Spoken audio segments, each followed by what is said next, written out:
스코틀랜드 장로교의 이제 목사이자 그 핍박의 시대를 살았던 로버트 트레일이라는 목사님이 계세요. 그 목사님이 이렇게 이야기하셨어요. 인간의 영혼을 심각하고도 주도 면밀하게 다루는 목사라면 모든 중생하지 못한, 거듭나지 못한 영혼들 안에 알미니안 체계의 칭의 교리가 존재하고 있음을 발견하게 될 것이다. 이런 말을 했습니다. 이게 무슨 말입니까? 이 죄인의 본성 안에는요, 하나님이 유일하신 하나님이 아닌 자기 자신을 하나님으로 여기고자 하는 방향성이 뿌리 내려져 있어요. 그래서 복음을 듣고 오직 예수님을 믿음으로 말미암아 의롭다 칭함을 받는다라고 배워도, 그렇게 배워도, 그러니까 배우지 않은 게 아니라 그렇게 배워도 어떻게든 믿음만이 아니라 거기에 자기 어떠함을 막 우겨넣어. 그래서 그 의롭다함을 받으려고 하는 성향이 있단 말이에요. 그래서 사실 이 알비니안이라고 하는 사람이요, 칼빈 바로 다음 세대 사람이거든요. 그러니까 칼빈의 제자가 베자라는 사람이 있어요. 베자에게서 배운 제자예요. 알미니우스라는 사람이. 그 사람이 그 당시 때에 뭐 예정교리, 그 예정교리를 가지고 심각하게 이제 이단들이 막 교회를 공격해오고 그런 대표를 하는 사람들이 있었어요. 그래서 그 사람들의 의견에 반박하기 위해서 예정교리를 공부하면서 막 의에 대해서 막 공부하고 하다가 반박하려고 하다가 거기 어떻게 된 거예요? 거기에 빠져버린 거예요. 그래갖고 이 알미니우스라는 사람이 칼빈이 이야기하는 이제 모든 핵심적인 어떤 그런 교리들 가운데에 정반대의 얘기를 하기 시작한 거예요. 그러고서 이제 자기도 그 자기의 신학을 완전히 다 정립하지 못하고 해결하지 못하고 죽었어. 근데 이제 그 다음에 알미니우스의 신학을 추종하는 사람들을 알미니안이라고 하거든요. 그런 사람들이 체계적으로 만든 거예요. 교리들을. 뭐 하나님의 어떤 예정하심이라든지 또 사람이 그렇게 신앙을 끝까지 가지고 구원을 탈락하지 않고 그 구원을 유지할 수 있는 거 뭐 이런 여러 가지 것들에 대해서 한 5가지 정도에 대해서 다른 이야기들을 막 하기 시작한 거예요. 그래서 그걸 가지고 이제 칼빈의 후예들, 우리의 신앙의 선배들이 그 공격에 맞서서 그들이 주장하는 5개에 대해서 그것이 아니다라고 체계적으로 논의해서 딱 체계화시킨 게 그게 이제 칼빈주의의 핵심 5대 교리예요. 그래서 영어로 된 그거를 앞글자만 따면 TULIP, 튤립 교리가 되는 거죠. 그래서 그 부분들은 나중에 더 자세하게 다루기로 하고요. 그러니까 알미니안은 쉽게 얘기하면 구원에 있어서 구원의 여러 면, 구원이 어떤 예정되어 있는 것, 거기에 대해서 그거를 받아들이냐 안 받아들이냐, 또 그것이 계속 유지가 되느냐 아니면 탈락될 수도 있느냐, 막 그런 여러 가지 면에 있어서 구원에 있어서 하나님의 전적인 은혜와 주권으로 되는 것이냐, 아니면 인간의 어떠함이 그 안에 개입될 수 있고, 혹은 인간의 어떠함으로만 그것이 되느냐 안 되느냐, 그런 문제들을 다루고 있는 거예요. 그런 싸움인 거죠. 그래서 이 칭의에 대한 진리를 바로 붙드느냐, 여기에 붙드는 게 아니라 제가 항상 표현하는 것처럼 여기에 온전히 매여 있느냐, 그렇지 못하느냐에 따라서 이 시대를 교회사를 보면요, 교회가 서기도 하고 무너지기도 했어요. 마치 식물이 그 씨앗이 땅에 심기고 그게 싹을 틔우잖아요. 그리고 자라서 잎을 내요, 밖으로. 그러고 나서 더 자라서 꽃을 피우죠. 그런 것처럼 복음이 우리 영혼에 심겨져요. 그래서 새 생명을 틔워요. 그리고 그것이 자라서 회심을 경험하게 한단 말이에요. 그리고 그 믿음으로 말미암아 의롭다 칭함을, 칭의를 받는 거예요. 이렇게 칭의 교리는 구원의 교리, 구원의 여정, 우리가 지금 계속해서 이야기하고 있는 성도의 삶에서 꽃과 같아요. 꽃과. 그러니까 우리가 아는 것처럼 모든 식물들이요, 열매를 맺는 식물들이 열매를 맺기 위해 바로 그 전 단계가 뭐예요? 이런 과정들을 통해서 꽃을 피워야 돼요. 꽃을 피우고 그것이 암술수술이 이렇게 딱 수정이 되어서 열매가 생기는 거 아니겠어요? 그러니까 꽃이 피어지지 않으면 열매는 있을 수 없단 말이죠. 그러니까 의롭다 칭함을 받아야 성령의 열매가 맺어지는 거예요. 이걸 사람들이 간과한단 말이죠. 그래서 이신칭의, 이게 무슨 뜻이에요? 믿음으로, 믿음으로 칭의, 의롭다 칭함을, 선언을 받는다 라는 이 진리를 다시금 발견해서 프로테스탄트, 개신교의 역사가 시작됩니다. 종교개혁자들의 외침 중 하나가 그래서 따라합니다. 솔라 피데. 이게 뭐냐면 솔라는 오직이란 뜻이고 피데는 믿음이란 뜻이에요. 오직 믿음으로가 그들이 가진 모토 중 하나, 우리 신앙의 선배들이 가진 모토 중 하나였던 이유도 바로 여기에 있는 거예요. 그래서 이 칭의 교리는 정말 중요해요. 사실 신앙의 여정은 대부분 칭의 교리에 대한 우리의 전인적인 존재적 동의의 과정이라고 해도 무방합니다.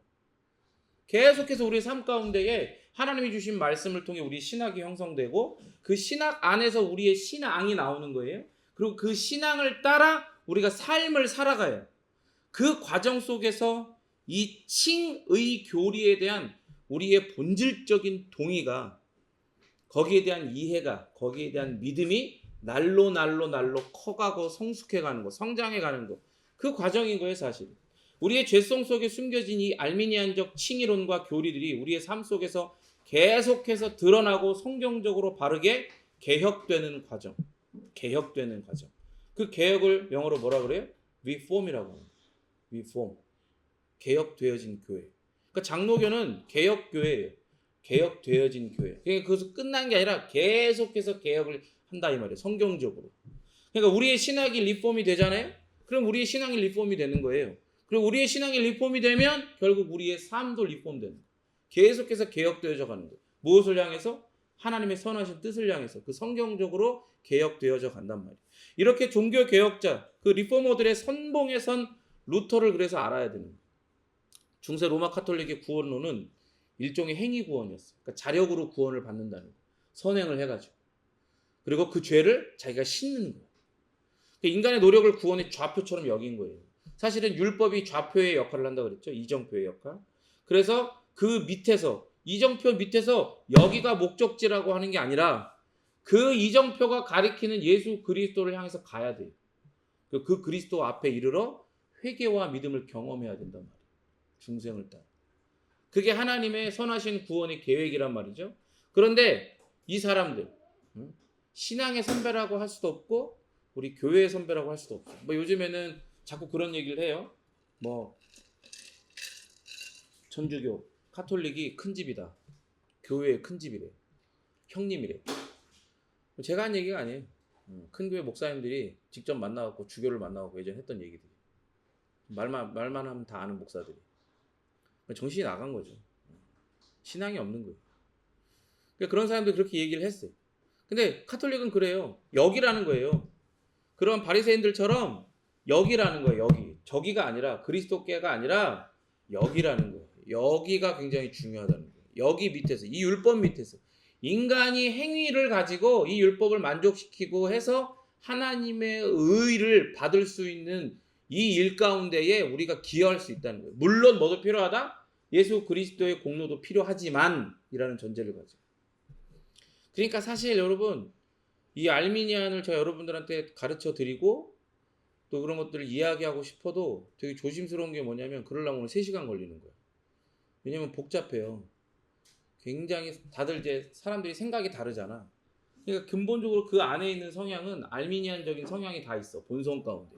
근데 그 알미니안과 뭐를 좀 섞어. 또 여기다 또 뭐를 섞고. 그래서 요즘에는요. 요즘의 알미니안들은 어떤 알미니안도 되게 주류? 마치 이렇게 앞에 이렇게 표면적으로 드러나냐면 개혁적 알미니안이라고 그래요. 자기들이 개혁주의래. 알미니안인데 개혁주의.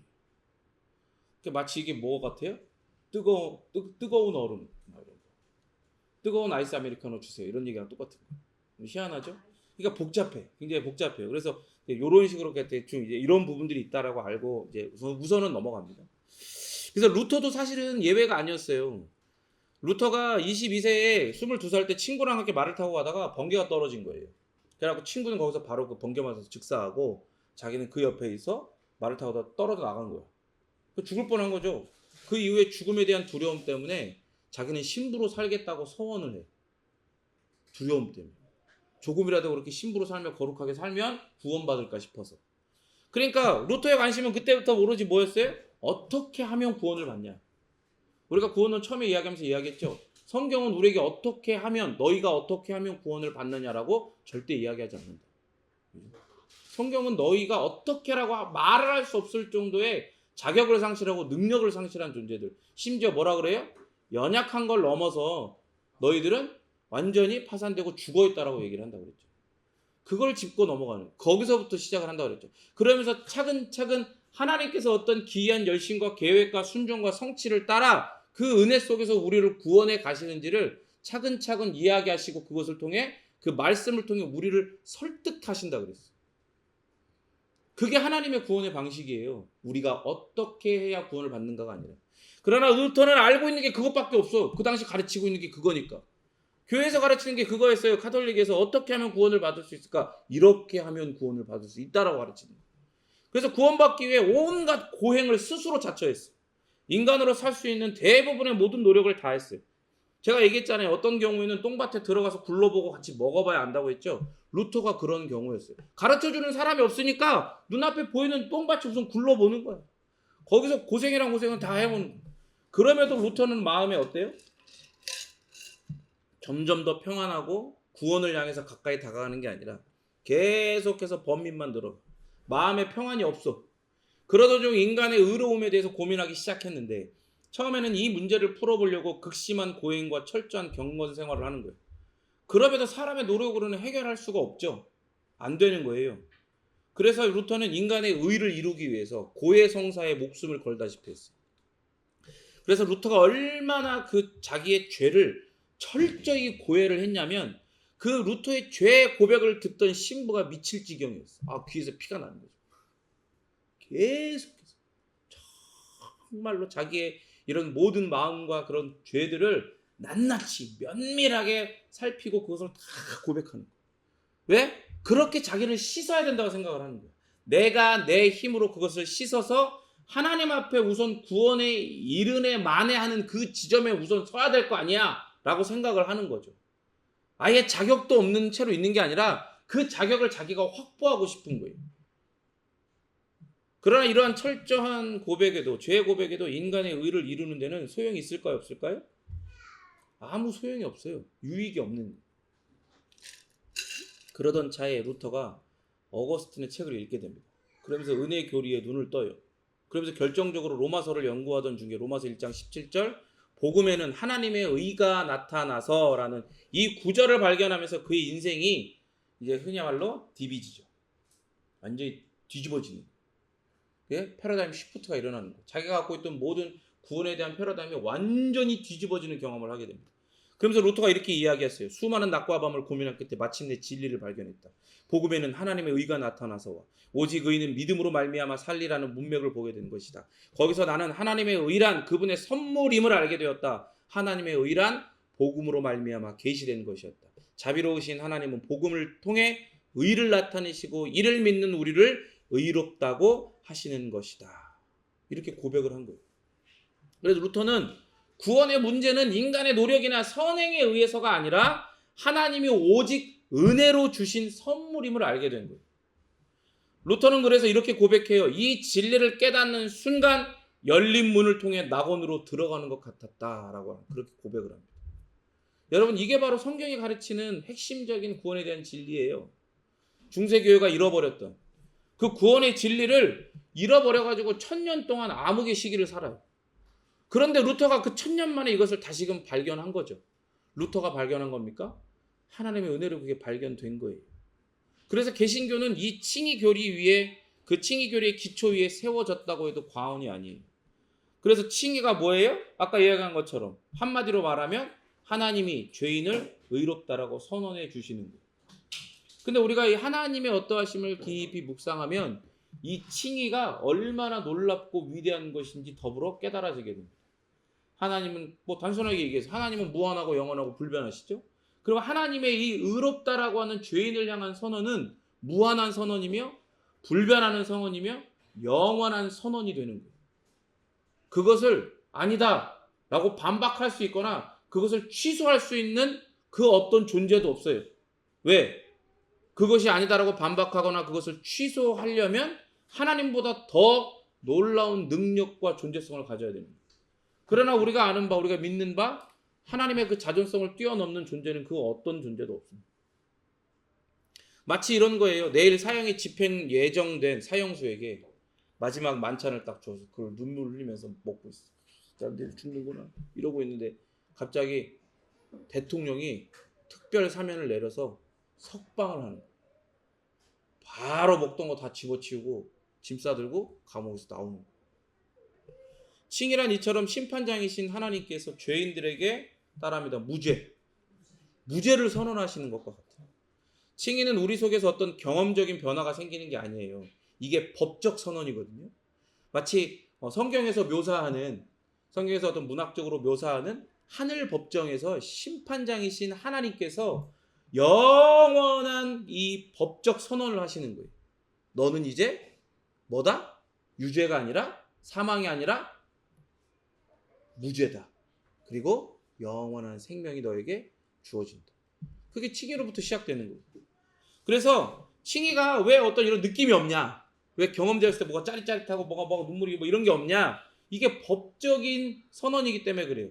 그러니까 법적인 선언이기 때문에 우리 신분의 변화, 자격의 변화가 생긴 걸 말하는 거예요. 하나님 보실 때 이제 우리는 신분이 바뀌었어요. 뭐에서? 죄인에서 의인으로. 예수 그리스도가 그렇게 죄값을 다 지불했기 때문에 죄인의 그 피고의 형 집행을 중지하고 석방하는 거예요. 피고는 무죄, 당. 지금 어떻게 되는 거예요? 이제 끝난 거예요. 거기에 대해서 더 이상 뭐라 말할 수가 없어요. 우리가 이런 칭의를 그래서 이해하려면 기본적으로 알아야 할 것들이 있어요.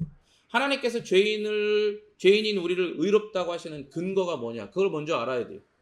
그 근거는 우리가 잘 알고 고백하는 것처럼 예수님께서 십자가에 달려 죽으심으로 우리의 죄값을 지불하셨다는 거예요. 그런데 그것뿐만이 아니라 율법을 온전히 순종하셔서 우리의 의의 값도 지불하셨다는 사실을 알아요. 이해가 되십니까? 그러니까 여러분, 예수님이 우리의 죄를 다 대속하셨어요. 그렇죠? 그리고 이제 우리의 상태는 어떻게 된 거예요? 그걸 믿으면 우리의 상태는 어떻게 되는 거예요? 죄가 없는 상태가 돼요. 마치 처음에 우리의 대표로 지음받았던 아담과 같은 상태. 죄가 없는 상태가 되는 거란 말이에요. 그러나 그렇다고 해서 그게 하나님의 의가 있는 상태냐? 그렇지 않은 거죠. 의는 무엇으로만 주어지는 거예요? 하나님의 모든 말씀, 율법에 대한 순종으로만 최종적으로 판결을 받는 거예요. 계산해가지고. 그래서 그 완전 무결하신, 그 하나님 앞에 완전 무결하게 하나님의 율법을 다 순종하고 성취했을 때, 그랬을 때 하나님 앞에 최종적으로 그래 너는 의롭다라고 선언받는 거예요. 그렇게 하나님의 율법에 직접 순종해서 완전히 순종한 자에게만 하나님의 의가 주어지는 거거든요. 그런데 우리가 예수 그리스도를 믿을 때 예수 그리스도께서 우리의 모든 죄의 값을 십자가에서 피 흘려 지불하셨음을 믿는 거잖아요. 그랬을 때 이제 우리의 죄는 다 용서받았어요. 그래서 우리는 죄가 없어. 그러나 그것만으로 우리가 의롭다라고 할 수 없어요. 왜? 우리가 율법에 대한 순종의 책임이 여전히 남아있기에. 그런데 그것마저도 그리스도께서 십자가까지 가시기까지 당신의 나심부터 시작해가지고 당신의 전 생애를 통해 하나님을 사랑하고 이웃을 사랑하시며 진짜 그 마음을 가지고 율법을 직접 성취하시고 순종하셨단 말이에요. 그래서 하나님 앞에 그래 너만이 의롭다라는 선언을 받으시고 하나님의 의가 예수님에게만 주어진 거예요. 그러니까 예수님이 율법을 온전히 순종하셔서 우리가 지불했어야 할 의의 값을 다 지불하셨다는 거예요. 그러니까 예수님 없이는 칭의는 있을 수 있어요? 없어요? 없어요. 칭의는 철저하게 오직 예수님으로만 말미암고 오직 예수님을 믿는 믿음으로만 받을 수 있는 거예요. 다른 어떤 것으로 칭의를 얻으려고 한다. 칭의에 다가가려고 한다. 그거는 마치 루터가 그 똥밭에 자신의 행위라고 하는 똥밭에 구르며 먹고 고생했던 그런 전문용어로 뭐라고요? 뻘짓이라고. 그런 짓을 하고 있는 거랑 똑같은 거예요. 그래서 이 칭의에는 지금 보았던 것처럼 두 가지 요소가 있는데 첫 번째로는 죄 용서라는 소극적인 요소가 있어요. 소극적인 요소. 그리고 두 번째로는 그리스도의 의를 받는다는 적극적인 요소가 있죠. 그러니까 예수님께서 우리의 죄를 대신하여 다 십자가에서 그 죄의 값을 받으심으로 그 우리의 모든 죄가 용서받았어요. 예수님이 십자가에 달려서 죽임 당하신 거잖아요. 그죠? 그렇게 소극적으로 죽임을 당하셨어요. 그리고 예수님께서 당신의 그 모든 삶을 순종하시는 한 걸음 한 걸음 한숨 한숨 그렇게 사시며 어떻게 해요? 그 모든 그리스도의 그 하나님의 의를 받으셨단 말이에요. 순종하심, 적극적으로. 그래서 이 칭의에는 죄 용서라는 소극적인 요소와 그리스도의 의를 받는다는 적극적인 요소가 있는 거예요. 그러니까 칭의가 일어나기 위해서 제일 먼저 우리가 입고 있는 이 죄의 옷이 벗겨져야 돼요. 죄의 옷이. 죄의 옷이 벗겨졌다는 말은 우리가 죄 용서를 받았다는 것을 의미하는데 어떻게 용서받아요? 어떻게 용서를 받는 거예요? 여러분 죄 용서 어떻게 받았어요? 네? 죄 용서 어떻게 받았어요? 그냥 예수님 나 믿어요. 나 죄 용서 받았어요. 땡큐 이렇게 하고 믿은 거예요? 그렇게 죄 용서 받는 거예요? 어떻게 받아요? 우리가 예수님을 믿을 때 우리 안에 있는 죄가 누구에게로 옮겨져요? 예수님에게로 옮겨져 전가되는 거예요. 그 죄에 대한 책임이 예수님에게로 전가돼요. 그래서 예수님이 그 죄에 대한 책임, 즉 하나님의 죄인을 향한 모든 형벌과 저주와 멸망과 심판을 받으시는 거예요. 그렇게 우리는 하나님께 받아들여지고 예수님은 우리 죄의 전가로 말미암아 하나님께서 쏟아 부으시는 진액과 같은 지옥의 형벌과 저주, 심판과 멸망을 십자가에서 받으신 거예요. 그렇게 우리가 용서받은 거야. 그렇게. 그러나 아까 이야기한 것처럼 죄의 옷이 벗겨졌다고 끝이 난 게 아니에요. 하랑이가 옷이 이렇게 막 하다 보면 막 자기가 물 먹는다고 막 물을 먹어요. 근데 물을 먹는데 쟤는 성격이 급한 것 같아. 뭐 조심스럽게 먹는 게 아니라 확 그렇게 먹고 이렇게.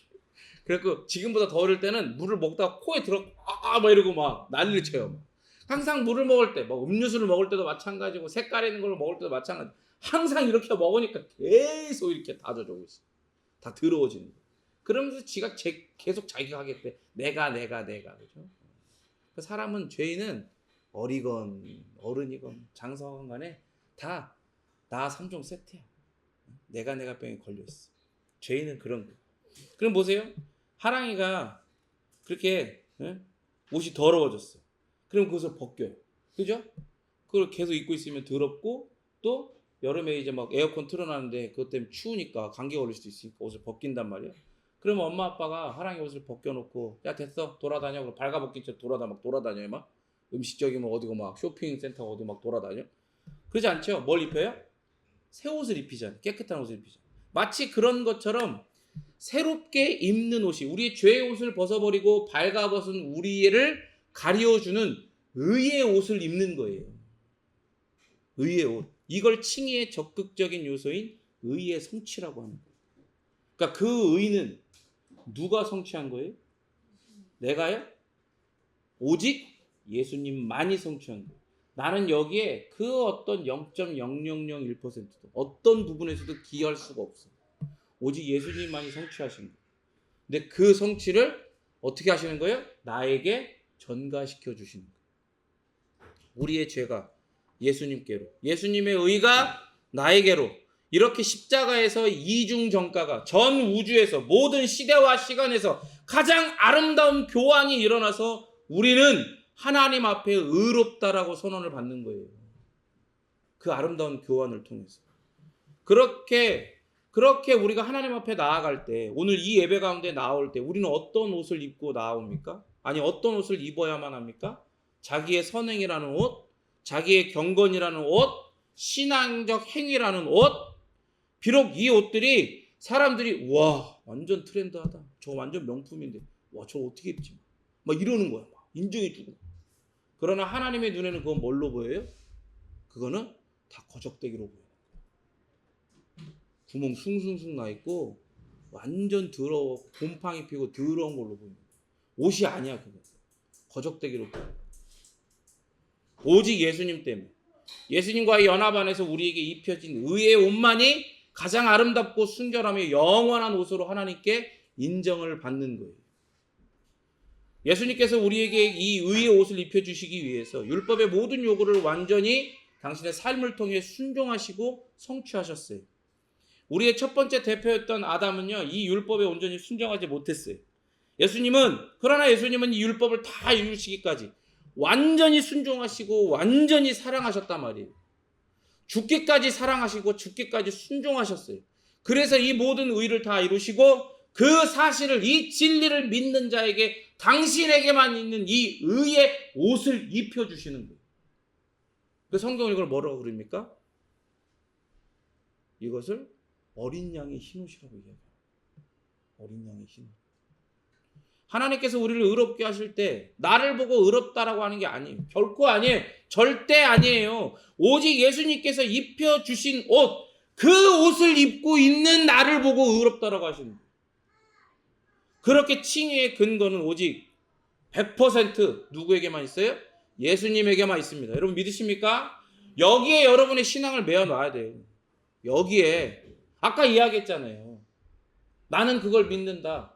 그리고 그걸 공격하는 자들을 위해 오히려 변증하고 그들을 가르치기 위해서 이런 부분들을 연구했던 알미니우스도 가버리는 거예요. 간다니까요. 거기에 자기를 메어놓지 못하는. 근데 여러분 제가 맨날 얘기하잖아요. 해 아래 새 것이 없다고 성경이 이야기해요. 이런 일들이 지금도 비일비재하게 일어나고 있어요. 제가 신대원을 다니면서 존경했던 몇 안 되는 교수님들이 계시거든요. 근데 그 교수님 중에 한 분이 이 신약학자인데 그 신약학자인 그분이 제가 졸업한 이후에 그런 바울의 세관점이라고 하는 어떤 그런 알미니안적인 어떤 그런 사상들과 신학 가운데에 제가 공부할 때는 그런 걸 비판했어요. 자기 신약학적 어떤 그런 이해와 지식과 또 자기 믿음 이런 거 신앙을 갖고 비판했단 말이에요. 그런데 어떻게 돼요? 나중에 돌아서게 돼요. 오히려 그 추종자가 됐어요. 그걸 가르쳐. 그리고 또 한 분, 그분보다 더 한참 선배가 되시는 그런 교수님도 그 전에는 되게 좋은 책들을 많이 내시고 구원에 대해서, 칭의에 대해서 정말로 좋은 책들을 많이 내셨는데 갑자기 정반대의 이야기를 하기 시작해요. 누구처럼? 아르미니우스처럼. 그러니까 그냥 그거를 내가 믿는다, 택한다가 아니에요. 그 정도가 아니라 거기 어떻게 해요? 우리의 신학과 신앙과 삶을 묶어놔야 돼. 메어놔야 돼. 혹 이거 그런 거 같은 거 아닌가라고 흔들릴 때도 우리가 거기를 못 벗어나. 그러한 은혜가 있도록 여러분 항상 기도하시길 바랍니다. 마크 트웨인이 왕자와 거지라는 소설을 이제 썼죠.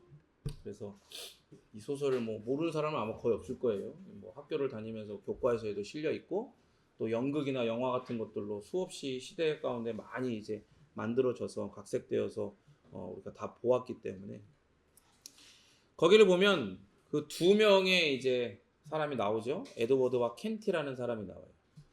그 사람들이 이제 이 한날 한시에 태어났는데 생긴 게 똑같은 거야. 그렇지만 에드워드는 왕자로 태어나고 켄티는 그지의 아들로 태어났어. 그러니까 전혀 다른 삶을 살던 두 사람이 우연히 만났고 서로 깜짝 놀라요. 그때 왕자인 에드워드가 거지인 켄티에게 우리 옷을 바꿔 입고 역할을 바꿔보면서 살아보자. 그렇게 왕자로서 살아가는 이 모든 것에 이렇게 갇혀갖고 사는 게 답답하니까 거지처럼 살면 자유롭지 않을까 그래서 이제 바꿔 입자 제안을 한 거예요. 그러니까 왕자는 거지 옷을 입고 거리에서 생활하고 이제 거지는 왕자 옷을 입고 왕궁에서 살게 되면서 펼쳐진 이야기죠. 근데 이 이야기에 포인트가 있어요. 이 이야기의 포인트는 서로의 옷을 교환하는 데 있는 거예요. 이게 칭의 교리를 보여줘요. 하늘나라의 왕자이신 예수 그리스도께서 더러운 우리의 죄의 옷을 입어요. 그걸 이렇게 가져다가 입는 거예요. 그리고 우리는 죄의 옷을 벗어 예수님께 드린 대신 그리스도에게 있는 그 찬란한 그 의의 옷을 입게 되는 거예요. 예수님은 죄를 대신 지심으로 죄인이 되시죠.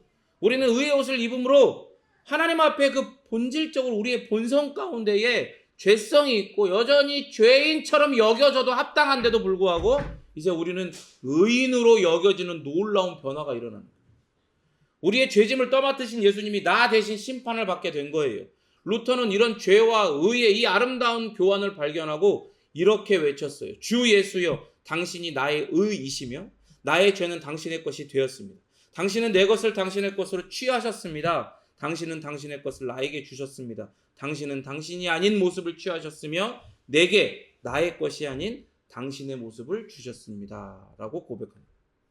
칼빈 역시 이 아름다운 교환에 대해서 이렇게 이야기합니다. 하나님의 아들은 일체의 죄가 없는 완전히 무죄하신 분이시지만 우리의 불의함으로 인해 부끄러움과 욕을 친히 담당하시고 그 대신 우리에게 그의 순결로 옷 입혀 주셨다라고 이야기하죠. 여러분, 제가 가끔 얘기했어요. 이상하게 믿음 이야기할 때 사단의 교묘한 방해가 굉장히 적극적으로 일어난다고 했죠. 근데 여러분, 나중에 또 얘기하겠지만 이 칭의는 뭐로 말미암아 일어나요? 믿음으로 일어나죠. 그러니까 사단이 이 칭의가 여러분 가운데 온전히 선포되어서 여러분이 이 칭의 가운데 여러분의 신학과 신앙과 삶을 메어 놓는 일을 정말로 기뻐하고 좋아할까요? 어떨 것 같아요? 싫어하겠죠. 그 정신 차려야 돼요. 말씀 들을 때 지금과 같은 그런 가벼운 마음, 혹은 매번 듣는, 일주일 가운데 한 번씩 매번 듣는, 습관적으로 듣는 어떤 그런 말씀이다, 이렇게 들으면 안 되는 거예요. 정신 차리고 들어야 돼요. 하나님의 은혜를 간구하면서, 지켜주시기를 간구하면서, 깨닫게 해주시는 은혜를 주시기를 간구하면서 들어야 돼요. 왜? 사단은 어떤 모양으로든 지금 우리를 방해하고 있거든요. 그걸 아셔야 되는 거예요. 그래서 이런 이신칭의 깨달음은요, 사람의 학문과 지혜로 절대 얻을 수 없어요. 절대 못 얻는다고. 성령 하나님의 역사하심으로, 조명하심으로 깨닫게 되는 거예요. 그것만이 우리가 이신칭의의 교리를 깨닫는 유일한 길입니다. 저도 그랬어요. 신학이 무너져 있고 제대로 배워본 적이 없으니까 무너져 있고 내 신앙은 썩어있는 비빔밥이었어요. 그러니까 삶도 어때요? 엉망진창이죠. 그럴 때 하나님께서 제임스 뷰캐넌의 책, 칭의교리의 진수라는 책을 읽는 중에 칭의에 대한 놀라운 재발견을 하게 하셨어요. 아, 예수 믿으면 의롭다, 하나님이 선언해 주신다라고 하는 그 말 속에 담겨있는 그 은혜의 깊이와 높이, 길이와 너비가 어마어마한 거구나라는 걸 깨달아 알기 시작했어요. 그래서 저는 지금도 사람들에게 잘난 척 하려고 그런 얘기를 하는 게 아니에요. 왜냐하면 청교도의 책들은 굉장히 길고 그 문장 자체가 길고 언어도 어렵고 단어도 어렵고 개념 자체가 어려워. 굉장히 집요하거든요. 그러니까 그 책을 뭐 사람들한테 자랑하려고 나는 이 책을 제일 좋아하는 책이다라고 얘기하는 게 아니에요. 그 책이 가지고 있는 칭의 교리의 아름다운 진수, 그게 얼마나 놀랍고 거대한지를 그 조금이나마 맛보았기 때문에 그 책이 제가 가장 좋아하는 책 중에 하나라고 이야기합니다. 그러니까 하나님의 은혜로 말미암아 깨달아지는 거예요. 칭의는. 하나님의 율법은요, 그 자체로 하나님의 창조주 되심과 심판주 되심을 드러내요. 그리고 그 앞에 우리가 피조물로 순종과 불순종을 선택하고 그 결과에 따른 복과 저주, 상과 형벌을 받게 되는 존재라는 것을 알게 하죠. 하나님의 율법이 그래요. 하나님의 율법이 원래 그런 거예요. 우리가 앞에서 다뤘던 것처럼 죄인인 인간은요, 그 자신의 죄성으로 인해서 결코 하나님의 율법을 온전하게, 완전하게, 영원히 지켜 행할 수 없는 비참함을 지닌 존재들이에요. 그런 존재가 되어버렸어요.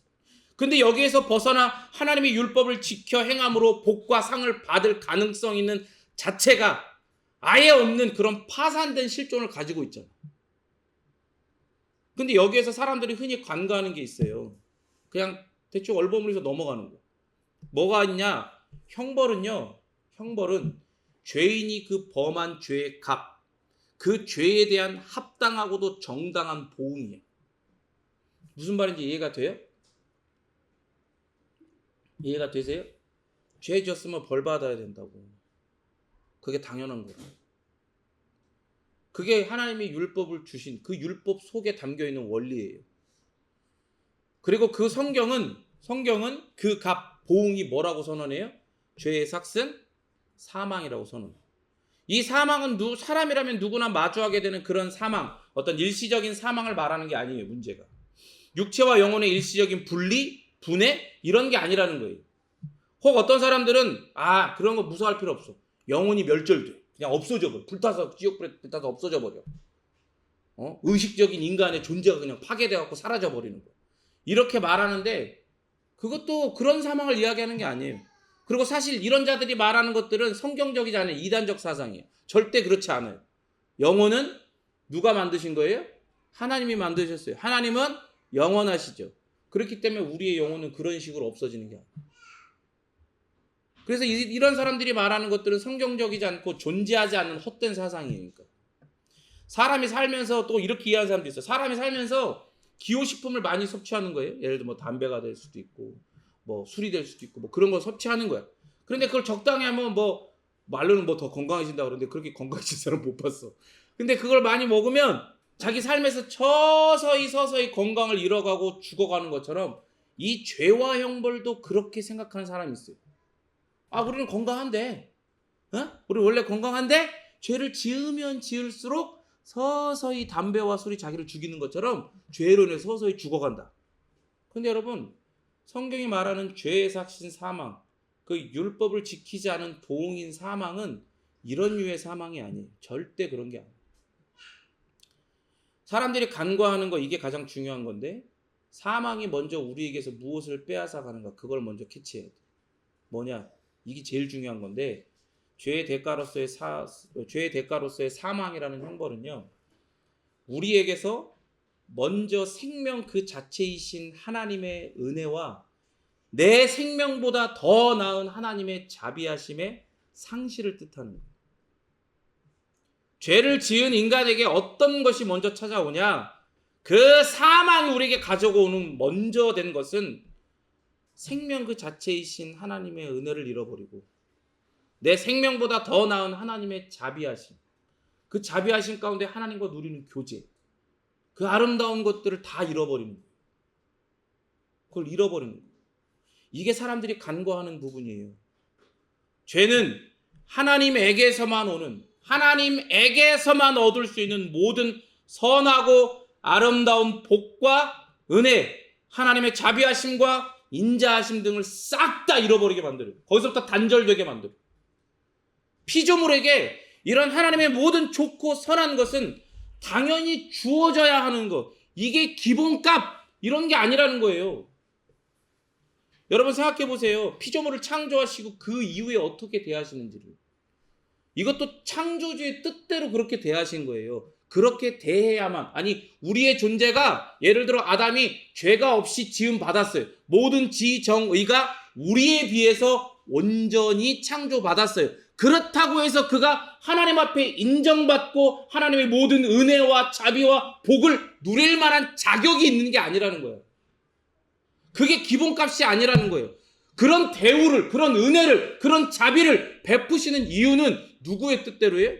하나님의 뜻대로, 하나님의 주권대로 그 일을 행하신 거예요. 아담이 그걸 요구할 수 있는 자격과 능력이 있어서가 아니라, 그런데 그 기본값이 은혜요, 자비하심인 거예요. 은혜와 자비로 그런 대우를 받은 거예요. 더구나 여러분 이걸 아셔야 돼요. 더 나아가 은혜의 율법을 계약으로 주셨어요. 은혜의 율법이라고 하는 걸 딱 듣고 그 안에 담겨있는 뜻이 캐치가 되고 그 안에 함유되어 있는 게 무슨 말인지 여러분 이해가 되어지는 은혜가 있기를 바랍니다. 은혜의 율법을 계약이라는 형태를 주셨어요. 그래서 그 계약을 통해서 뭘 약속하시는 거예요? 영화로움, 영생을 약속까지 하시는 거예요. 아담이 하나님 앞에 그런 대우를 받을 자격과 능력이 없어. 우리에 비해서 온전히 창조되었고 죄가 없는 상태라 할지라도 하나님의 뜻대로 그런 대우를 해주시는 거예요. 그런데 심지어 뭐까지요? 그 은혜의 율법을 계약이라는 형태로 주신 거예요. 그러면서 그걸 통해 뭐까지 약속하세요? 영화로움, 영생까지 약속하시는 거예요. 그러면 여러분 이렇게 얘기할 수 있어요. 율법을 딱 놓고 왜 하나님은 율법을 만들었고 사람을 괴롭게 하는 거야? 선악과를 왜 만들어? 이렇게 이야기하는 사람이 있어요. 어떤 사람은 그래 만들 수 있어, 줄 수 있어. 그런데 그걸 어떻게 순종해 사람이? 이렇게 얘기할 수 있잖아요. 근데 여러분 분명하게 아셔야 돼요. 아까 얘기한 것처럼 선악과를 만들어서 그것을 율법이라고 하는 그런 계약이라고 하는 형태로 주신 것도 하나님의 의지예요. 하나님의 지혜이고 하나님의 뜻이야. 하나님의 주권이야. 내가 그걸 가지고 뭐라 왈가불할 수 없어. 만약에 이런 이야기를 하는 사람에게 이렇게 얘기해 보세요. 너 내가 이야기하는데 오늘 하루 종일 집에 들어가서 나오지 마. 그럼 그 사람이 대뜸 뭐라 그럴까요? 그렇죠. 수영이 딱 정답을 얘기했어. 뭘 좀 붙었다 오늘. 네가 뭔데? 그죠? 네가 뭔데? 그게 무슨 말이에요? 너한테는 그런 권리가 없다는 거야. 나한테는 너의 말을 듣지 않을 권리가 있다는 거야. 나는 나니까. 그죠? 근데 여러분 보세요. 아담은요, 우리와 달라요. 죄가 있지 않아. 지정의가 우리에 비해서 온전하게 창조받았어. 하나님의 어떠하심을 알고 하나님의 주권과 하나님의 능력과 하나님의 그 모든 것을 우리보다 더 선명하게 깨달아 알고 있는 상태예요. 하나님의 율법을 주셨을 때 그 율법이 아담을 옥죄는 게 아니라, 형태적으로는 이따 이야기하겠지만 옥죄는 것 같고 위협처럼 보이기도 하지만, 그것이 아담을, 하나님께서 아담을 어떻게 대우해 주시고 사랑해 주시고 그에게 은혜를 베푸시고 또 그를 지켜주시는 건가를 안단 말이에요. 그걸 안단 말이에요. 그러니까 예를 들어 또 어떻게 순종하냐 이렇게 얘기할 수 있지만, 지금 우리와는 다른 조건이라는 거예요. 하나님께서 당신의 선하심과 전능하심을 반영하셔서 인간의 지정의를 온전히 창조하셨어요. 하나님처럼 전능하진 않지만 자신의 지정의를 사용해서 하나님이 기뻐하시는 뜻 가운데에 온전히 순종할 수 있는 자격도 되지만 능력도 된다는 거예요. 자격이라고 하는 건 뭐가 없다는 거예요? 죄가 없는 상태라고 얘기하는 거예요. 선하게 그리고 온전하게 창조된 인간의 지정의는 하나님과의 계약과 그 속에 담긴 하나님의 그 선하신 뜻, 자신을 향한 사랑과 은혜를 온전히 이해하죠. 그리고 자신과 계약을 맺으신 하나님의 은혜와 사랑을 온전히 느낍니다. 그리고 그 계약을 하나님의 뜻과 사랑에 맞게 행할 수 있는 의지가 있어요. 그것을 방해할 만한 것, 죄와 같은 것이 그 속에 전혀 없기 때문에. 그럼에도 그 결과는 우리가 잘 아는 것처럼 하나님을 향한 죄의 화살을 날리고 자신이 하나님처럼 되려다 오히려 죄인이라고 하는 나락으로, 타락으로 떨어져 버리게 되죠. 다시 한번 이야기합니다. 그렇게 하나님의 모든 은혜와 자비하심을 상실하게 된 인간이 얻게 된 건 무언가요? 이게 뭐예요? 그렇죠. 결국 죄로 인한 하나님의 진노와 저주, 심판과 멸망이라는 무시무시한 형벌이에요. 이걸 한마디로 줄이면, 한 단어로 줄이면 사망이라고 하는 거예요. 이걸. 문제는 이게 너무나 무섭고 두려운 건데, 문제는 이 진노, 저주, 심판, 멸망, 사망의 디폴트 값이, 기본 값이 영원이라는 게 문제예요. 영원이라는. 하나님은 그럼 이런 무시무시한 결과를 불러일으키는 그 시험을 왜 아담에게, 우리의 대표였던 자에게 하셨는가? 여기에 많은 사람들이 의문을 갖고 있어요. 피조물에게 율법의 순종을 정당하게 요구하실 수 있는 하나님은 이걸요, 명령하실 수 있음에도 불구하고 이걸 아셔야 돼요. 명령하지 않으셨어요. 이걸 계약, 언약, 너와 내가 맺는 계약의 형태로 이 순종을 요구하시는 거예요.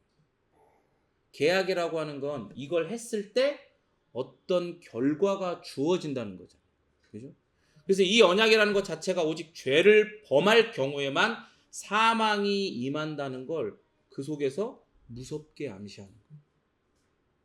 반드시 죽거든. 그죠?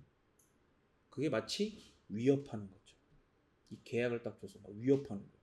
너 안 지켜? 진짜 죽어 너는. 이렇게. 근데 여러분 생각해 보세요. 맹수와 이렇게 딱 대치를 하는 거예요. 맹수가, 내가 동물원을 딱 갔어.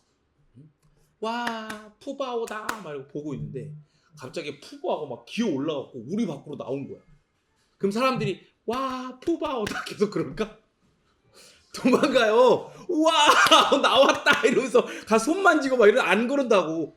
어쨌든 얘는 맹수야. 아무리 이렇게 순해 보이고 그래도. 그러면 우리가 사람들이 막 달려면 얘도 막 쫄을 거 아니야. 맹수가 막 와 이럴 거 아니야. 맹수가. 그죠?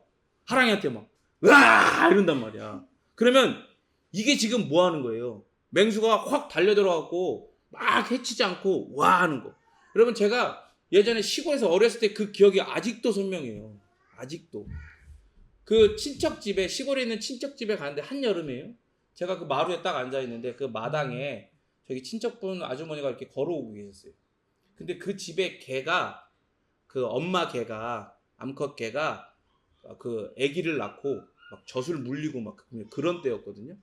근데 그 아줌마가 걸어오는데 개가 덜렁덜렁 젖을 막 흔들면서 이렇게 걸어오는 거야. 뒤를 따라서. 그래서 뭐 아나 보다. 좋아한다고 막 어서 오냐고 반가워서 저러나 보다. 그런데 오더니요. 왕 한마디 안 하고 바로 허벅지를 물었어. 왕 하고. 난 그때 깨달았지, 어렸을 때. 아, 무는 개는 짖지 않는구나. 그러니까 여러분, 개가 됐건 맹수가 됐건 와 하는 거 뭐예요? 그게 무슨 거예요? 그게 이런 거예요. 뭐 고양이도 그렇고 고양이도 하하하죠. 가끔 이제 그 정릉내 이제 가서 신방을 하면 고양이들 중에 이제 그나마 보미 같은 애들은 좀 와서 친한 척을 하거든요. 근데 그런다고 가서 이렇게 만지냐고 갑자기 뭐 이래요. 막 털을 세우면서.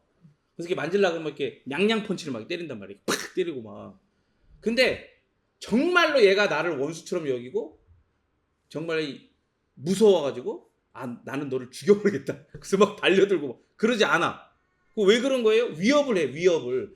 이 위협이라고 하는 건 이런 거예요. 선을 넘지 않으면 내가 너를 공격하진 않겠어. 하지만 이 선을 넘으면 나는 너를 공격하겠다. 이런 뜻이 담겨있는 위협인 거예요. 그러니까 하나님께서 아담과 맺으신 이 행위 언약 안에 이 위협이 그 안에 있는 거예요. 피조물이 넘지 말아야 할 선을 보여주는 거예요. 그 안에서만 참된 평안과 하나님이 주신 모든 은혜의 산물들을 누리며 살 수 있다는 걸 보여주는 거죠. 보여주는 거예요. 제가 청년 시절에 청년부에서 강화도로 그 수련회를 간 적이 있거든요. 그래서 그때 이튿날인가? 그때 강화도에 뻘밭이 되게 좋아요. 되게 곱고 그런 곳이 있어가지고 거기서 막 신나게 놀았어. 청년들 뭐 남자 여자 청년들 할 것 없이 막 그 뻘밭에서 막 그냥 머드 샤워를 막 한 거죠. 슬라이딩 하고 막 신나게 놀고 막 뿌리고 막 별막 진짜 엄청 재밌게 놀았거든요. 근데 한 2시간 정도 놀고 이제 집에 가자 이제 그러고 이제 다음 이제 스케줄들이 있으니까 나오는데 그 뚝에 표지판이 걸려 있는 거야. 해골 표지판이 걸려 있고 거기에 해병대가 경고문을 적어놨어. 이곳은 홍수로 인해 목함 지뢰가 북한에서부터 쓸려 내려온 지역이기에 출입을 금합니다. 해골을 딱 그리는 거예요. 그 얘기 뭐예요? 너 여기 들어가서 놀다가 목함 지뢰 밟아서 네 발목이 어디가 날아가서 죽는다? 들어가지 말라고 위협하는 거죠. 근데 그 위협이 생각해보세요. 마치 지뢰가 매설된 곳에 철조망을 쳐놓고 해골 표시하면서 이곳에 들어오면 생명이 위험합니다. 경고문 붙여놓은 게 이곳에 들어오면 반드시 내가 너를 죽여버리겠다 이런 거예요? 그런 위협이? 아니죠. 죽을 수 있으니까 니는 거기에 있어라. 여길 넘어오지 마라. 그것이 안전하다. 그러니까 이 위협은요. 따라합니다. 은혜의 위협. 은혜의 위협이에요. 너는 잘 모르겠지만 사실은 이런 거야. 넘어오면 넌 죽어. 어떻게? 반드시. 죽여버리겠다는 게 아니라고요. 너를 괴롭게 하겠다는 게 아니에요. 너를 지키겠다는 거예요.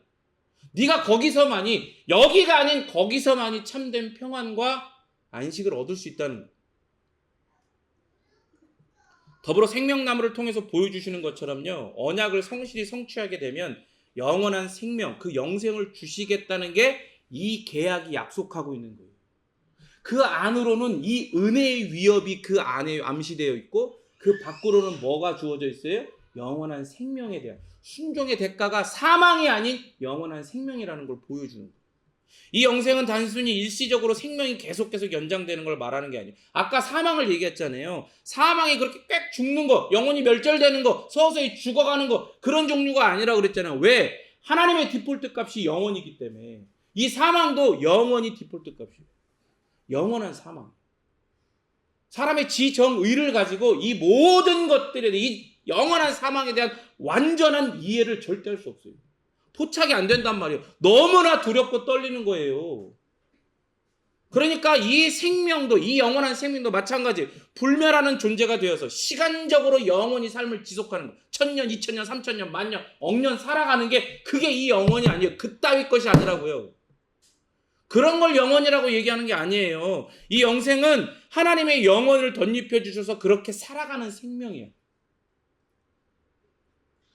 이렇게 들으면 와 이러고 끝나 보통. 근데 여기에 또 강구하는 게 있어요. 보통 이렇게 이야기하잖아요. 근데 거기에 힌트가 있는데 사람들이 넘어가는 거예요. 왜? 하나님의 영원 이런 표현을 들을 때 보통 영원에 더 사람들이 방점을 찍어. 와, 영원이다. 사실 그 영혼에 대해서 깊이 묵상하고 고민해 보지도 잘 안. 반드시 해야 돼요. 그런데 하나님은요, 자신의 이름에 방점을 찍어요. 하나님의 영혼이라는 것은. 사람들은 영혼에 방점을 찍는데 하나님은 자신의 이름에 방점을 찍어요. 하나님의 영혼을 덧입는다는 것. 그것은 하나님의 은혜와 교제 안에서 존재하는 거룩한 지복. 지복이 뭐예요? 더할 것 없는 완전한 행복을 이야기합니다. 그러니까 하나님의 영혼을 덧입는다? 그것은 하나님의 은혜와 교제 안에만 존재하는 그 거룩한 지복이 영원한 것을 뜻하는 거예요. 생각해 보세요. 무한히 선하시고 영원히 거룩하시고 불변하는 아름다움과 찬란함을 가지신 하나님께서 베푸시는 그 은혜와 교제는 과연 어떤 거예요? 그게 과연 어떤 거예요? 우리도 성령 하나님의 놀라운 은혜로 말미암아 그 안에서 때마다 시마다 하나님께서 이 성도의 거룩한 교제를 경험하게 하실 때가 있잖아요.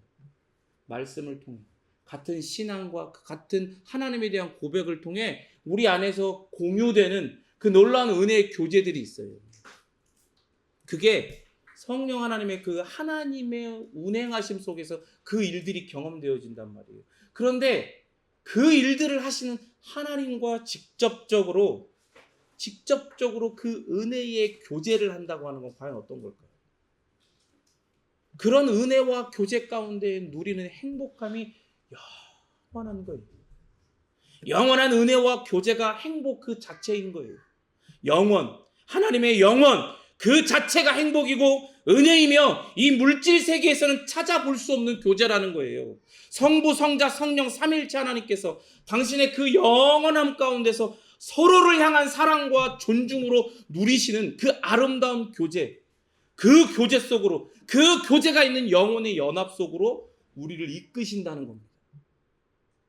그게 원래 아담에게 이 율법, 선악과를 먹지 말라라고 하신 율법 속에, 율법을 지켰을 때 약속되었던 상이에요.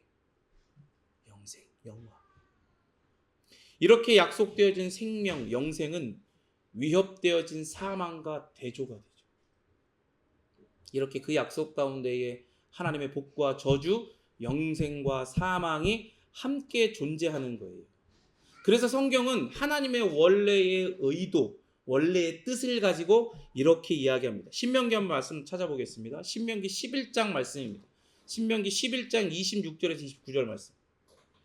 여러분, 하나님의 이 구원의 역사가 이 시간세계 안에서 이렇게 펼쳐지면서요, 하나님께서 처음 아담에게 주셨던 이 행위 언약이 어떻게 우리에게 더 선명하게 예수 그리스도를 가리키는 이정표로서 드러나게 되는지를 보여주세요.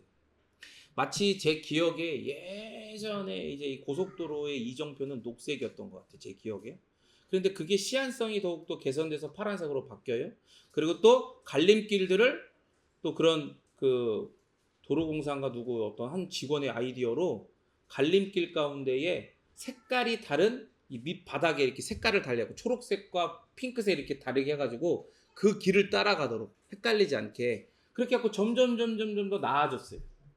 예전과 다르게. 심지어 지금은 밤이 되고 혹은 비가 많이 칠 때 이정표가 원래 잘 안 보였어요, 글씨가.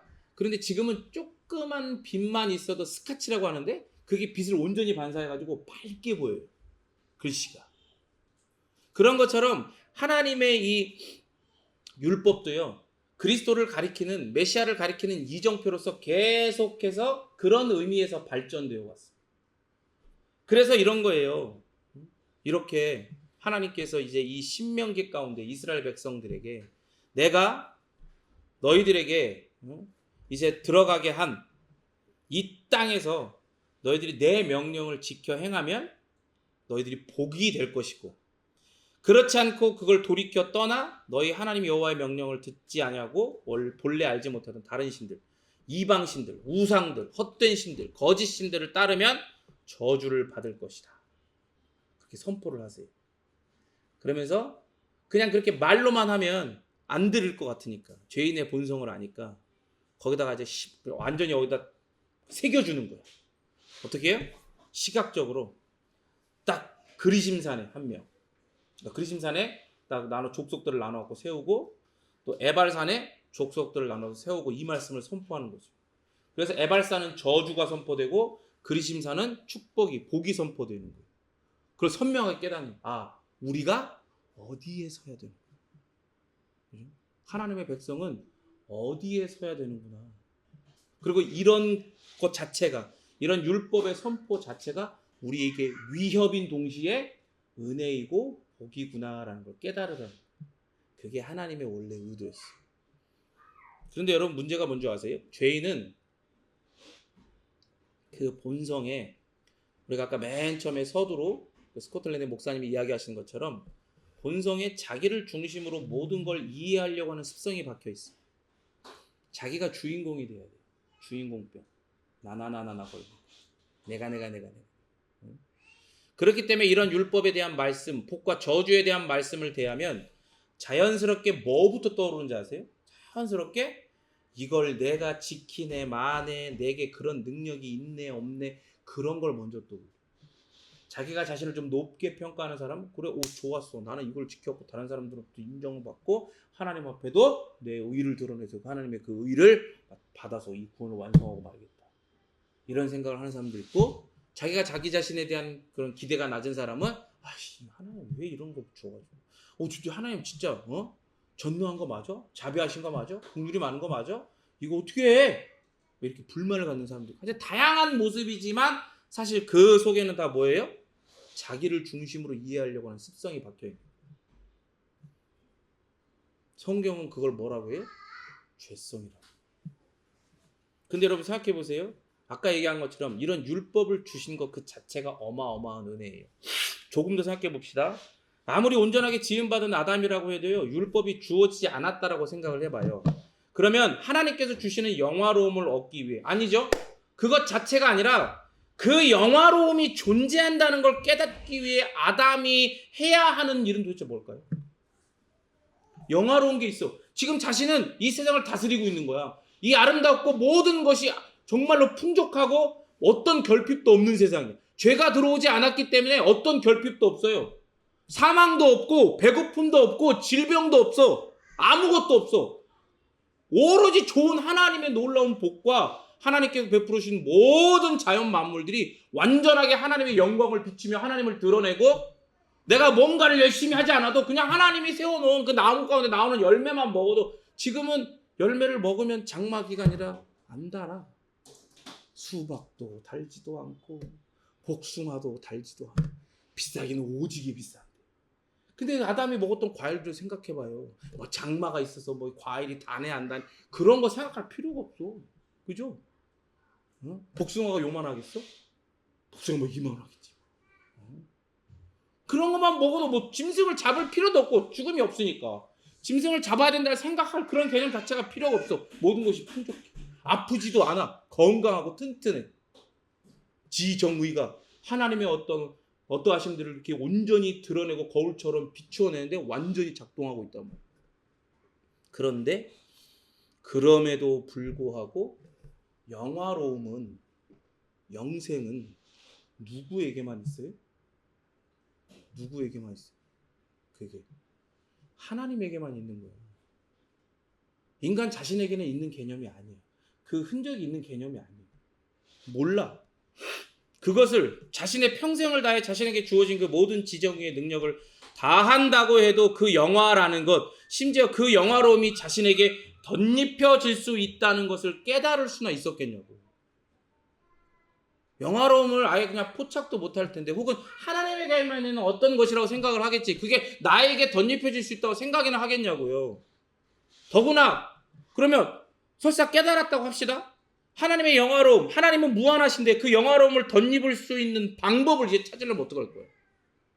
무한한 모든 가능성을 다 검토하고 시도해야 되는데 그게 다 가능하겠냐고요. 아무리 지정의가 온전하다 할지라도. 또 그렇게 그러한 시도들을 하는 와중에 하나님이 알려주시지 않은 그런 기준에 걸려 넘어져서 자기가 죄를 범할 수 있는 가능성도 똑같이 어떻게 한 거예요? 무한한 거예요. 그 무한이 디폴트 값이야. 하나님이 뭘 주시지 않았으면? 이 율법을 주시지 않았어요. 그런데 하나님은 율법을 통해 영화로움을 계시하여 주셨어요. 아담은 자기가 아무리 온전하게 지음 받았어도 알 수 없는 그 영화로움을 알려주셨어요. 그리고 심지어 그 율법이라고 하는 계약의 형태를 통해 어떻게 하세요? 알려주심을 넘어서 그것을 너에게 그렇게 하면 줄 것이라고 약속까지 하신다. 그리고 그 영화로움을 덧입는 길, 그 방법을, 무한한 하나님의 영화로움을 덧입는 그 방법을 요약했어요. 요약했다고요. 네? 뭐 이거 수많은 것들을 해야 하나님의 무한하심 가운데 조금이라도 비벼볼까 말까 한데도 하나님은 당신의 지혜와 권능으로 그렇게 하나님의 무한함을 덧입을 수 있는 그 율법을 단 하나의 율법으로 요약해가지고 아담에게 주신 거예요. 그러면 뒤집어 보면 어때요? 아담이 자기가 몰라가지고 죄를 범할 수 있는 그 무한한 위험의 범위를 이 하나의 율법으로 완전하게 줄여주신 거예요. 좁혀주신 거예요. 그러니까 율법이 뭐예요? 율법은 은혜야, 은혜. 율법이 은혜라고요. 율법에 은혜의 흔적이 묻어있는 거예요. 율법이 그 은혜의 본체 되신 예수 그리스도를 가리키는 이유가 바로 이겁니다. 여러분 생각해봐요. 지금도 사람들은 뻘짓을 하고 있어요. 자기가 자기를 구원하기 위해서 수많은 종교와 철학과 사상과 선행과 수많은 방법들을 통해 하나님께로 구원에게로 이르려고 노력을 하죠. 한단 말이에요. 하나님이 이렇게 좁혀주셨고 가르쳐주시고 세워주셨음에도 불구하고 그를 믿지 않고 그를 보지 않고 그를 따르지 않아 그를 인정하지 않아. 그래서 자기의 방법들을 해. 그들이 경험하는 건 뭐예요? 결국 그 위협을 넘어서서 반드시 죽어버리고야만은 그 사망이 자기의 상태라는 걸 결국 확인하게 되는 거예요. 그것밖에 없는 거예요. 하나님 안에 있는 모든 율법의 시금석으로 이 율법 하나를 세워주신 거예요. 네가 만약에 이 율법을 지킨다. 그러면 너가 가진 그 자유가 이 율법 하나로 제한되는 것 같지. 그런데 이 유일한 율법을 확실하게 지키기만 하면 너는 너의 자유의지를 가지고 모든 걸 다 할 수 있지만 내가 제시하는 좁혀놓은 이 율법 하나를 너의 자유를 제한해서 이것만 지키면 다른 모든 율법에 대해서도 순종한 것으로 여겨주겠다는 거예요. 심지어 그 약속으로 그 결과로 뭘 주시겠다? 영원한 생명을 주시겠다는 거예요. 이런 거래가 세상에 어디 있어? 이런 거래가 세상에서 어디 있냐고. 이렇게 엄청난 은혜가 말 그대로 하나님의 전적이며 주권적인 은혜가 가득함에도 이 율법은 뭐라고 불러요? 따라합니다. 행위 언약. 행위 언약이라고 불러요. 왜? 순종과 보상이라는 관계를 그런 형태를 띈 계약이기 때문에. 그리고 완전한 은혜, 순전한 은혜, 오로지 은혜로만 채워진 그 언약이 그 다음에 예정되어 있고 계획되어 있고 예비되어 있기 때문에. 여러분 생각해 보세요. 만약 아담이요 율법에 순종해서 그 보상으로 영화로움을 얻었어. 그러면 그건 은혜의 상급이 아니잖아요. 그건 그에게 더 이상 은혜의 상급이 될 수 없어요. 뭐가 되는 거예요? 채무적인 상급이 돼요. 하나님 나 했어요. 줘요 이제. 주라고 해. 약속한 거 주라고 내가 했으니까. 비록 그 본질은 은혜로 가득 차 있음에도 겉으로는 그렇게 보일 거야. 그러니까 우리가 잘 아는 것처럼 아담은 결국 어떻게 됐어요? 아담은 어떻게 했어요? 실패했다. 타락했다. 그러니 그 안에서 함께 타락해서 그 원죄를 죄책과 오염으로 하나님의 창조의 은총을 박탈당하고 죄로 말미암아 영혼의 사망의 그 어두운 그림자가 드리워진 게 그게 바로 우리의 상태가 돼버린 거예요. 그런 자들이 행위 언약을 여전히 언급하면서 야 우리가 이 율법을 다 지켜서 하나님과의 계약을 따라 그 의를 달라고 요구할 수 있어. 할 수 있어. 우리는 그런 존재야. 우리는 항상 이런 가능성을 가지고 있어. 어떻게든 우리는 이런 문제를 해결했습니다. 여러분 유튜브건 SNS건 사람들이 막 구독을 하는 것 중에 사람들이 많이 보는 어떤 그런 영상들을 보잖아요. 그럼 어떤 시상식에서 어떤 사람이 나와가지고 아니 연기를 잘해서 자기가 상을 탔으면 고맙습니다. 누구에 감사합니다. 그럼 끝나면 되잖아. 그런데 와가지고 너는 할 수 있어. 우리는 그런 존재야. 막 이런 이야기를 막 하는 거야. 사람의 자신감을 막 북돋아줘. 물론 그거 자체가 나쁘지는 않아. 나쁘지는 않은데 문제는 뭐예요? 문제는 그 판에서만 그러는 게 아니라 그런 사상과 신학과 인본주의가 어디로까지 자연스럽게 당당하게 흘러 들어와요? 이 교회 안으로, 신앙 안으로, 언약 안으로 흘러 들어오는 거. 그게 문제란 말이에요. 모르니까 그럴 수 있어. 자기들의 힘, 자기들의 가능성, 그게 전부인 것처럼 살아가는 자들이니까. 그러니까 그들에게 우리를 통해 복음이 선포되고 은혜가 선포되어져야 되죠. 그런데 문제는 뭐예요? 은혜로 시작이 됐대. 우리가 갈라디아서 항상 얘기하는 것처럼 은혜로 하나님의 복음으로 말미암아 구원을 받아놓고 의롭다 칭함을 받아놓고 이제 와서 그 의롭다 칭함을 받는 것도 그 의를 완성하는 것, 구원을 완성하는 것도 사람이 할 수 있다는 거예요. 내가 할 수 있다는 거예요. 뭘 통해서? 율법을 지킴을 통해서, 선행을 통해서, 뭔가 자기가 주체가 되고 주인공이 되는 어떠함을 통해서. 말로는 은혜 어쩌고저쩌고 짓거리지. 결국에 뭐라는 거예요? 너는 너 자신에게 하나님이 될 가능성이 충분해. 그 이야기 하는 거예요. 결국 어디로 돌아가는 거예요? 창세기 3장의 자리로 돌아가는 거예요. 하나님을 향하여 죄의 화살을 날리던 그 자리로 돌아가는 거예요. 여러분, 그런 자들이 행위 언약을 언급하면서 지금 이 시대에도 우리가 이 율법을 다 지켜서 하나님과의 계약을 따라 그 의를 달라고 요구할 수 있다라고 이야기한단 말이에요.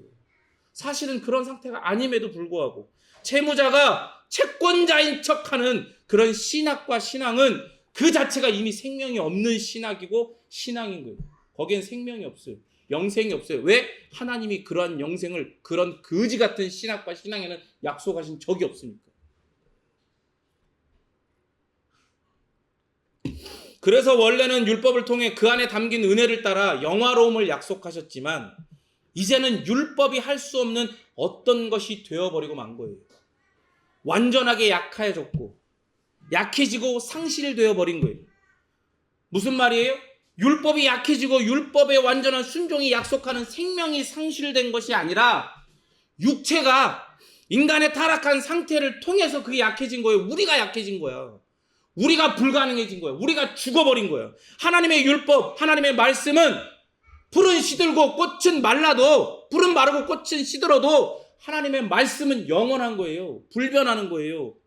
그 앞에 서 있던 우리 육신, 우리의 본성이 파괴되어 버렸기 때문에, 하늘로부터 창조받은 원래의 그 본성, 천성이 파괴되었기 때문에 이제 의는 이 행위 언약을 통해 우리에게 직접적으로, 여러분 이걸 명확하게 기억하세요. 이걸 정확하게 기억해야 됩니다. 우리에게 직접적으로 이 의는 주어질 수가 없게 됐어요. 더 이상 타락한 우리가 율법을 통해서, 행위 언약을 통해서 약속된 생명, 영화를 얻을 수 없게 된 거예요. 성경은 이것을 율법이 우리에게 생명을, 의를 줄 수 없게 되었다라고 표현하는 거예요. 표현. 왜? 율법 그 자체를 의인화시켜서 문학적으로 그렇게 표현한단 말이에요. 그럼에도 여러분, 율법은 완전하고 영원하기 때문에 강력합니다. 그런데 그 강력함이 이제 우리의 상태 때문에 무엇에 대한 강력함이 되어버린 거예요? 바로 죽음의 직분, 저주의 직분을 담당하는 강력함입니다. 마치 10번째 재앙이 애국 가운데에 쏟아 부어졌을 때 하나님의 심판을 행하는 천사들이 돌아다니며 모든 첫 번째 난 것들을, 그게 사람이건 짐승이건 모든 장자의 생명을 순식간에 앗아갔던 것처럼, 그것을 어떤 방법으로도 하나님의 은혜의 방법, 하나님께서 예수 그리스도의 그 보혈을 통해 사망을 당하지 않게 하시겠다는 그런 예표로서 보여주시는 그 6월절 가운데에 어린 양의 피를 바르는 그 방법 외에 인간이 만들 수 있는 어떤 방법으로도 그 사망과 심판과 저주를 피할 수 없다는 것을 보여주신 것처럼, 이 율법은요, 그 죽음의 직분과 저주의 직분을 담당하는 강력함으로 이제 우리에게 남은 거예요. 그래서 율법은 더 이상 죄인에게, 제가 얘기했잖아요. 율법은 사실 은혜가 가득하다. 그런데 죄인이 되어버린 상태에서는 더 이상 율법은 은혜가 아니에요. 죄인에게는 율법이 아닌 복음이 필요해진 거예요. 죄인에게는 뭐가 필요하다고요? 뭐가 필요해요? 복음이 필요하다고. 율법으로 구원을 얻을 수 없으니까, 생명을 얻을 수 없으니까, 자격도 능력도 상실해버린 죄인에게 하나님의 의에 이룰 수 있는 또 다른 방법과 길, 진리와 생명이 필요하게 된 거예요. 그러나 율법은요, 복음과 서로가 서로를 견제하고 막 밀어내고 서로를 부정하는 게 아니라 사실은 서로가 서로를 전제해요. 제가 얘기했죠. 그 율법 안에는 뭐가 가득해요? 사실은 은혜가 가득해요. 그러니까 그 율법이 은혜의 본체이신 예수 그리스도를 가리킨다고 했잖아요. 그렇기 때문에 사실은 서로가 서로를 전제하는 거예요. 서로가 서로에게 깊이 기초되어 있어요. 깊이 관계되어 있어요. 율법은 뭘 이룹니까? 따라합니다. 진노. 우리의 상태 때문에 율법을 따라서 뭔가 해보려고 하면 결국에 하나님의 진노만을 발견하고 그걸 당하게 돼 있어요. 그러나 복음은 우리에게 뭐를 선포하고 선언하고 선물합니까? 따라합니다. 화목. 하나님과의 관계의 화목을 선포하고 선물한단 말이에요. 그러나 이 둘이 우리를 율법의 저주로부터 구속하시고 자신이 우리를 위한 저주가 되신 그 한 분에 의해서 성취된 구속이라는 수단으로 연결이 되어 있는 거예요. 뭐가? 율법과 복음이요. 연결이 되어 있어요. 서로 싸우는 게 아니라. 누구 때문에? 예수님 때문에 연결되어 있다고. 당신에게서, 예수님 안에서, 예수님의 삶을 통해 그 순종과 죽임당함을 통해서 진노의 강을 건너가지고 하나님과의 화목과 칭의, 성화와 영화에 이르는 다리가 되어주신 거예요. 이 율법의 섬에서 저기 보이는 그 아름다운 하나님 가운데로 갈 수가 없는데 거기에 그 진노의 강을 건너게 하는 다리가 되어주셨단 말이에요. 그러니 이 칭의가 율법으로 말미암은 것은 아니지만 행위 언약으로서 율법을 깊이 들여다봐야 돼요. 그러니까 여러분 이 어려운 얘기를 칭의, 믿음으로 말미암아 의롭다함을 받습니다. 끝! 이러고 10분만 설교하면 되는데도 그래서 이 이야기를 하는 거예요. 마음이 어려우시겠지만 괴롭겠지만 엉덩이가 아프겠지만 자세하게 들으십시오. 주의 깊게 들으십시오. 깊이 들여다봐야 됩니다. 은혜의 언약으로서의 복음에 대한 올바른 성경적 이해를 하려면 이 율법으로 말미암은 칭의가 아니라 행위 언약으로서 이 의롭다함을 받는 건 아니지만 이 율법을 그렇게 깊이 들여다봐야 은혜의 언약이 이래서 우리에게 은혜로 주어지는 거구나를 깊이 깨닫고 제가 맨 처음 얘기했죠. 우리가 그것을 이해하고 믿고 우리가 잡는 게 아니라 어떻게 해야 된다고요? 이 칭의 교리 가운데 우리를 어떻게 해야 된다고 그랬어요? 우리의 신학과 신앙, 우리의 삶, 우리 전체를 메어 놓아야 된다고 그랬죠. 그렇게 율법을 깊이 들여다보고 이해하고 믿게 되어질 때 우리를 묶어둘 수가 있는 거예요. 어느 한쪽만을 들여다보면서 또 오해하면서 인본주의적인 시선으로 그것을 들여다보면 결국 율법이 완전히 필요 없게 되었다라든가 이 율법이 수정되고 타협되어서 이게 도움이 있어야 되지만 은혜 언약이 완성되려면 내 도움도 함께 같이 짬뽕이 되어야 된다 라고 헛소리를 짓거리는 자들과 다른 바른 신학과 신앙 그리고 삶을 추구할 수 있게 되는 거예요. 그렇게 되려면 이 두 언약과 이 행위와 은혜의 언약 사이에 서 계신 영원히 불변이 서 계신 그 하나님의 어린 양이시요 거룩하신 아버지께로 이르는 길이요 진리요 생명 되신 예수님을 함께 알아야 됩니다. 이걸 모르면 여러분 아까 얘기했잖아요. 내가 거기를 선택하고 있고 나는 거기에 있다고 생각하지만 순식간에 넘어가요. 왜? 우리 안에는 그게 장착되어 있어. 그럴 때 우리 속에 율법이 폐기되는 것이 아니라 그리스도께서 우리에게 전가하여 주신 이 의 속에 율법이라는 선물 상자를 들고서 그 안에 복들을 담아 우리에게 선물하여 주셨다는 것을 깨닫게 되는 거예요. 더불어 은혜 언약을 통해 구원과 영원한 위로를 얻기 원하십니까? 진짜 원하세요? 다시 한번 물어볼게요. 더불어 은혜 언약을 통해서 구원과 영원한 위로를 얻기를 원하십니까? 아니면 지금 설교가 더 빨리 끝나는 게 더 원하십니까? 지혜로운 사람은 두 개 다 이러겠지? 거의 다 끝났어. 이제 마지막. 여러분, 우리가 은혜 언약을 통해서 그리스도 안에서 구원과 영원한 위로와 안식을 얻기 원하는 만큼 저는 분명히 얘기했습니다. 그만큼 우리는 또 마땅히 진노의 계시, 이 은혜의 위협 아래에 있는 우리의 처지, 우리의 옛 습관, 옛 자아에 대해서도 심각하게 고민해야 돼요. 심각하게 고민해야 돼요. 심각하게. 그런데 여러분, 우리가 이렇게 깊이 들여다보고 하나님의 은혜로 항상 내가 들여다본다고 해서가 아니라 하나님의 은혜로 이것들이 견고하여지고 우리가 이런 바른 신학과 신앙 가운데 우리가 이렇게 매어지지 않으면 어떻게 되는 건지 아십니까? 자기가 그런 바른 신학과 신앙을 가르치고 주장하고 책을 쓰고 그런 수많은 성도들이 막 몰려와서 큰 교회 공동체를 이룬다고 할지라도 거기에 온전히 매어 있지 않다는 게 하나님의 모든 시험하심 앞에 그 시험을 허락하심 앞에 드러나게 돼 있는 거예요. 넘어지게 돼 있는 거예요. 왜요? 자기가 완성되었다라고 착각하고 하나님의 은혜의 복음, 은혜의 언약들을 선포하면서도 더불어 뭐를 깊이 고민해야 된다고요? 그만큼 율법의 엄중함을 우리가 여전히 우리의 삶이 율법 아래에 있고 그것을 통해 우리를 지키시는 동시에 그것을 가지고 우리를 책망하시고 다시금 회개하고 다시금 예수 그리스도를 바르게 믿고 우리가 그 예수 그리스도를 믿는 믿음 안에서 의로운 자답게 살아갈 수 있는 능력을 여전히 거기에서만 공급받는다라는 것을 회개하고 고백하도록 인도하시는데 여기만 보고 은혜의 언약을 선포하며 은혜의 언약만 바라보고 여기를 경히 여기면 어떻게 돼요? 나는 이미 끝났다는 거야. 제가 그래서 아까 여러분한테 맨 처음 경고했던 게 그거예요. 말씀을 들을 때 내가 아는 말씀, 습관적으로 들었던 말씀이라고 착각하며 들으면 안 됩니다라고 얘기한 이유가 바로 그거예요. 우리는 여전히 매어있지 않다는 걸 기억해야 돼. 우리는 아직 완성되어지지 않았어요. 우리는 온전함에 이르지 않았어요. 그 온전함 가운데에 이르도록 우리를 운행하시고 우리를 이끌어 가시는 성령 하나님께서 사용하시는 그 도구와 수단이 뭔지 아십니까? 그게 바로 율법이에요. 그게 말씀. 이렇게 은혜 안에서 근심하는 자들의 삶을 그래서 저는 뭐라고 했어요? 회심적 구조의 삶이라고 이야기합니다.